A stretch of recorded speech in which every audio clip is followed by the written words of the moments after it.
Good morning, students. Students, in this video we are going to solve exercise 3.4. Okay, and question number 1 is state whether true and false. इसमें आपको true and false बताने. देखिए first is all rectangles are equal. Sorry, all rectangles are squares. क्या सारे rectangle squares होते हैं? बिल्कुल नहीं, ऐसा पॉसिबल नहीं. देखिए ये इस तरीके से रेक्टेंगल बनता है. क्या ये स्क्वायर हो सकता है? नहीं. रेक्टेंगल क्या होता है कि इस तरीके से होगा. देखो आपका बॉक्स टाइप में. स्क्वायर के लिए क्या है? चारों साइड इक्वल होनी चाहिए. ये इसके इक्वल, ये इसके, मतलब चारों ही आपस में एक दूसरे के इक्वल होनी चाहिए. पर रेक्टेंगल में ऐसा पॉसिबल नहीं है. ठीक है, तो ये फॉल्स है. Okay. All rhombus are parallelograms. क्या सारे रोम्बस पैलोग्राम्स होते हैं? बिल्कुल ये ट्रू है, क्योंकि रोम्बस की सारी साइड इक्वल होती हैं और अपोजिट साइड्स पैरेलल्स होती हैं, तो ये ट्रू है. All squares are rhombus and all rectangles. क्या सारे स्क्वायर रोम्बस एंड सारे रेक्टेंगल होते हैं? बिल्कुल सही है. स्क्वायर की प्रॉपर्टी क्या है कि चारों साइड क्या होनी चाहिए? इक्वल. ये चारों साइड इक्वल होनी चाहिए, तो ठीक है. अब रोम्बस की क्या है? रोम्बस की भी यही प्रॉपर्टी है कि चारों साइड क्या होनी चाहिए? इक्वल. रेक्टेंगल की क्या है कि अपोजिट साइड इक्वल होनी चाहिए, तो अपोजिट तो इसमें इक्वल है ही, ये इसके इक्वल है. ठीक है, और 90 डिग्री एंगल होना चाहिए, तो स्क्वायर में 90 डिग्री एंगल होते हैं, तो ये आपका ट्रू है ये भी. ठीक है, उसके बाद देख लेते हैं all squares are not parallelograms. क्या सारे स्क्वायर पैलोग्राम्स नहीं होता है? ऐसा नहीं है, सारे स्क्वायर पैलोग्राम्स होते हैं, तो इसलिए ये फॉल्स है. भाई स्क्वायर बनेंगे, चारों साइड इक्वल होंगी, तो ये पैलोग्राम्स ही तो होते हैं, अपोजिट साइड्स इनकी पैरेलल होती हैं. अब देख लेते हैं ऑल काइट्स आर रोम्बस. सारी काइट्स रोम्बस होती हैं? नहीं, काइट्स इस तरीके से भी हो सकती है जिसमें चारों साइड इक्वल नहीं होंगी, तो वो रोम्बस नहीं हो सकती हैं. All parallelograms are trapezium. Trapezium के लिए क्या है? दो साइड पैरेलल होनी चाहिए, तो सारे पैलोग्राम की पैरेलल होती हैं, तो वो ट्रेपेजियम पॉसिबल है, ट्रू है. All squares are trapezium. क्या सारे स्क्वायर ट्रेपेजियम है? ट्रू, क्योंकि इसके भी अब पैरेलल होती हैं. Now question number second, identify all the quadrilateral that have. आपको ये बताना है कि जो क्वाड्रिलेटरल में ये प्रॉपर्टी है वो कौन से क्वाड्रिलेटर होते हैं. तो four sides equal in length.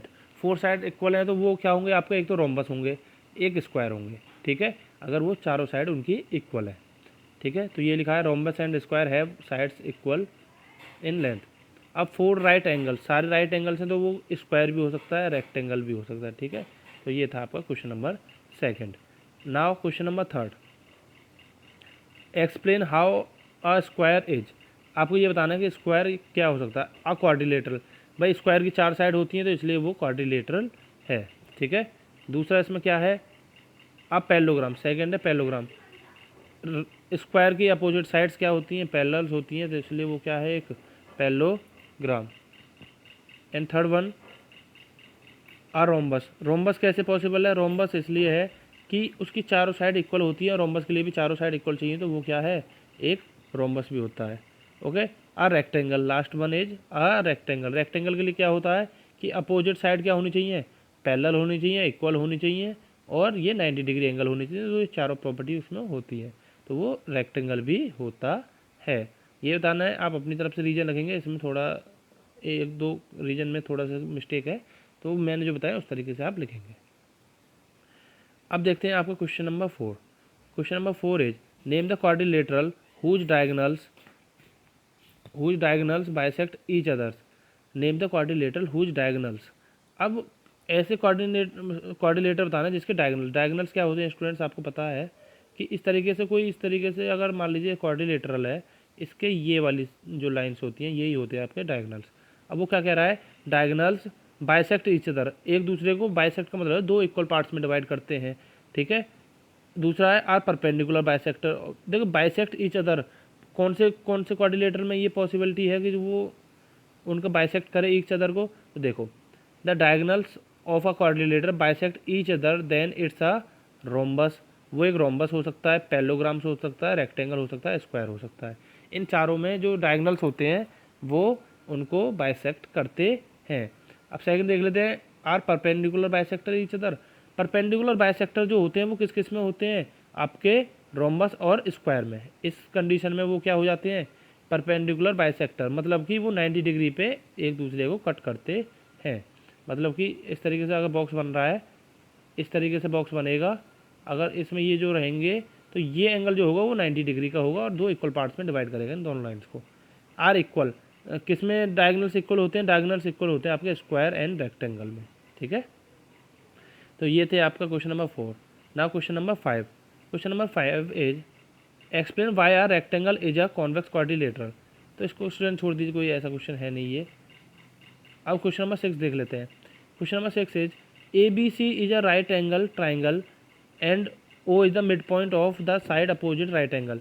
A B C इस तरीके से एक ट्राइंगल है, ये राइट एंगल है और यहाँ पे एक ओ मिड पॉइंट है, मतलब कि ये दो इक्वल साइड्स हैं, ठीक है। उसके बाद कह रहा है वो कि explain Y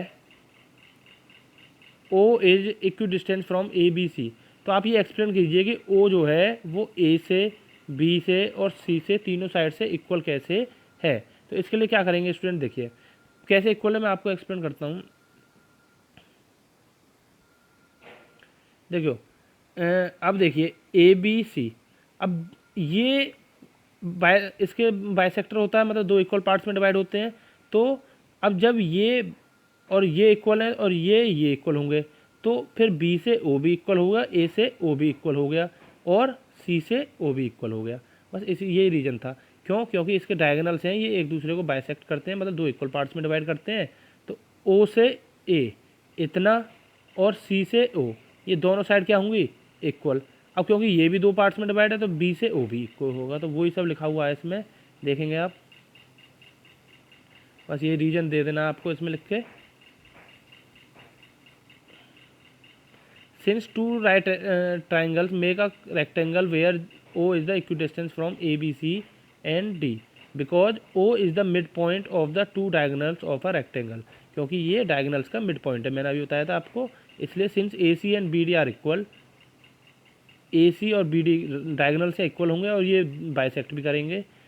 and intersect at mid point, जो जहाँ पे मिल रहे हैं ये मिड पॉइंट पे मिल रहे हैं, इसलिए so O is the equidistance from A B C and D. Okay, तो यही था आपका क्वेश्चन नंबर 6। आई होप आपको क्लियर हुए होंगे, फिर भी आपको डाउट है तो आप पूछ सकते हैं। Thank you.